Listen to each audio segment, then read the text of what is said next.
नमस्ते। अबको भिडियोमा तपाईहरुलाई क्याश सेयरिङ मोड्युलको बारेमा डिटेलमा बताउन गइरहेको छु। हामीले जति पनि क्याश रिलेटेड ट्रान्ज्याक्सनहरु हुन्छन् त्यो सबै हामीले फ्रन्ट अफिसको क्याश सेयरिङ मोड्युलबाट गर्छौं। अनि त्यसपछि अब क्याश रिलेटेड कामहरु बाहेकको हामी गेस्टलाई चेकआउटहरु गर्ने, अब गेस्टको प्याक्सलाई चेकआउट गर्ने, गेस्टको सबै गेस्टलाई एकैचोटी चेकआउट गर्ने त्यो कामहरु गर्छौं। अदर सर्भिसहरुको बिल हाल्ने त्यो सबै कामहरु हामीले क्याश सेयरिङ मोड्युलबाट गर्छौं। हामी सुरु गरौँ क्याश सेयरिङ मोड्युलबाट। सबभन्दा सुरु छ हामीसँग पोस्टिङमा हामीले यहाँबाट रुम रेटहरुको म्यानुअल पोस्टिङ डेली गर्नुपर्ने हुन्छ दिनको एकचोटी। अनि पोस्टिङ गरिसकेकोलाई अब डिलिट गर्ने, त्यो पनि भ्यू पोस्टेडमा गएर तपाईहरुले पोस्टिङ गरेको डाटालाई भ्यू पोस्टेडमा गएर डिलिट गर्न सक्नुहुन्छ। केही अब मोडिफाई गर्नु पर्यो त्यो डाटामा भन्ने, त्यो डिलिट नगरेसम्म डाटा मोडिफाई गर्न मिल्दैन। त्यसको लागि हामी डिलिट गर्छौं। अनि अरु कामहरु गर्ने भनेको अब पोस्टेड लिस्टहरु प्रिन्ट गर्छौं। यहाँ चाहिँ हामीले जति पनि ट्रान्ज्याक्सनहरु हुने हुन्छन्, रेजिस्ट्रेसन मोड्युलको होस् चाहे लन्ड्रीको होस् चाहे क्यासियरको, सबै चीजको पोस्टिङहरु यहाँ आइरा हुन्छ। रुम रेट बाहेक सबैको अटो पोस्टिङ हुन्छ। अब कुनैलाई केही चेन्जहरु गर्नु पर्यो भने हामीले त्यो पोस्टिङ डिलिट गर्न यहाँ आउँछौं। रुमको लागि चाहिँ रुमको केसमा हामी यहाँ पोस्ट पनि गर्न आउँछौं, डिलिट पनि केही गर्नुपर्ने हुन सक्छ, त्यतिबेला हामीले डिलिट गर्न आउँछौं। हामीसँग नेक्स्ट छ कलेक्सन। अब हामीले यहाँ कलेक्सन भनेको हामी डिपोजिटहरु हाल्ने, पेमेन्ट हाल्ने, एडभान्स हाल्ने, गेस्टले अब जे जति क्याशमा ट्रान्ज्याक्सन गर्ने हुन्छ त्यो सबै यहाँबाट हाल्छौं। अब डिपोजिटमा हामी डिपोजिट हाल्छौं, एडभान्स हाल्छौं, दुईटै यहाँ डिपोजिटबाटै गर्छौं। त्यहाँ हालिसकेकोलाई केही मोडिफाई गर्नु पर्यो भने हामी त्यसलाई एडिट गर्न सक्छौं। अब हटाउनै पर्यो भने डिलिट गर्न सक्छौं। त्यस्तै पेमेन्ट भने अब लङ टर्म बसेको गेस्टलाई हामीले अब पेमेन्ट लिइरा हुन्छ टाइममा बीचमा उहाँहरूले अब 1 महिना बस्ने गेस्ट छ भने 5-5 दिनमा यति जम्मा गरेर आउँछ पैसाहरु। त्यस्तो केसमा हामीले डिपोजिटबाट हाल्ने नि भो, एडभान्सबाट हाल्ने नि भो, पेमेन्टबाट हाल्ने नि भो, जस्ट टर्म मात्रै फरक हो, तीनटैले गर्ने काम एउटै हो। त्यसो अर्को हामीसँग छ अलाउन्स एडिसनलहरु। अब के कारणवश गेस्टलाई डिस्काउन्टहरु दिनु पर्यो भने अब सुरुदेखि अब डिस्काउन्ट दिनलाई कि सुरुको रेटमा थाहा भयो भने हामी रिजर्भेसनमै डिस्काउन्ट हाल्छौं।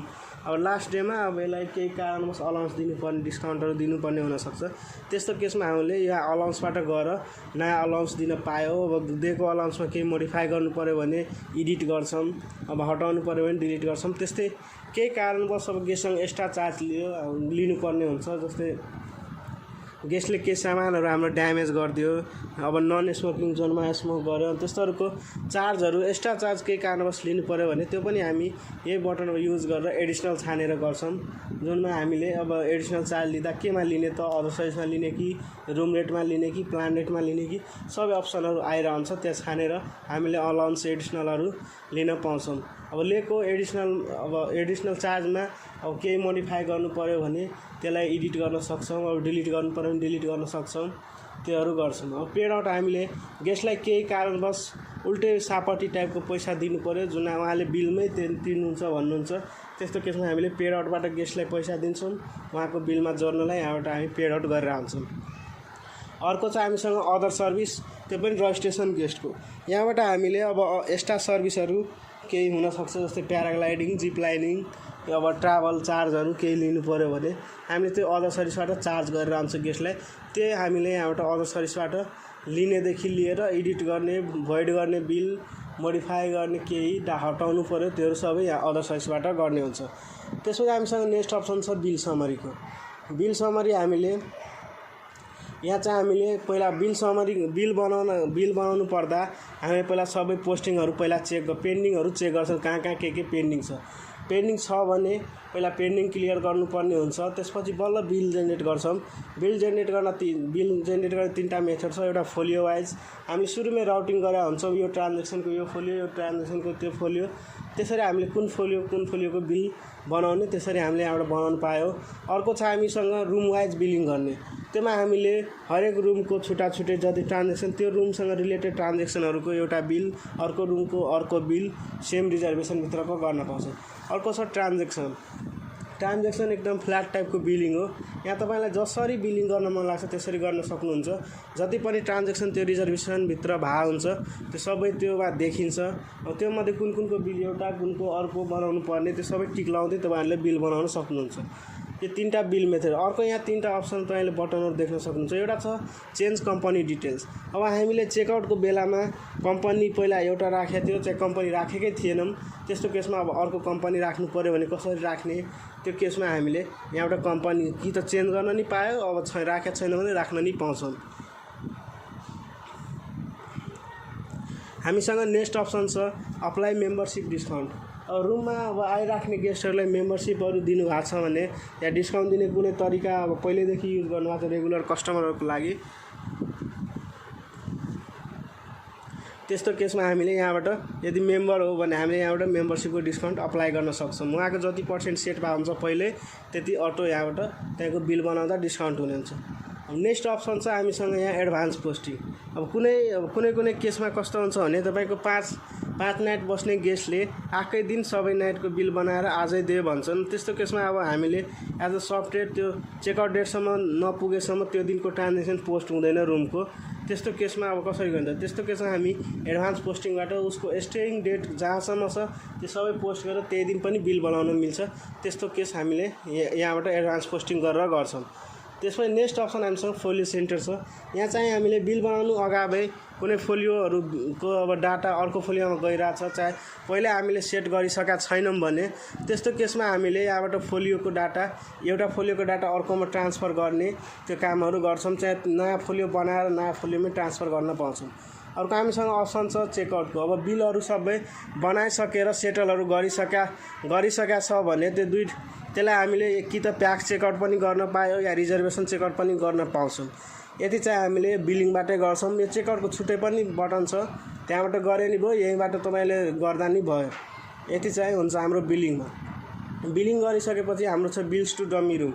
अब बिलहरू बनाइसक्यो बट उहाँको सेटलमेन्ट पेन्डिङ छ अनि त्यो रुम खाली गर्नु पऱ्यो भने हामीले यो बिलहरूलाई सेटल गर्नुपर्ने हुन्छ केही न केहीमा।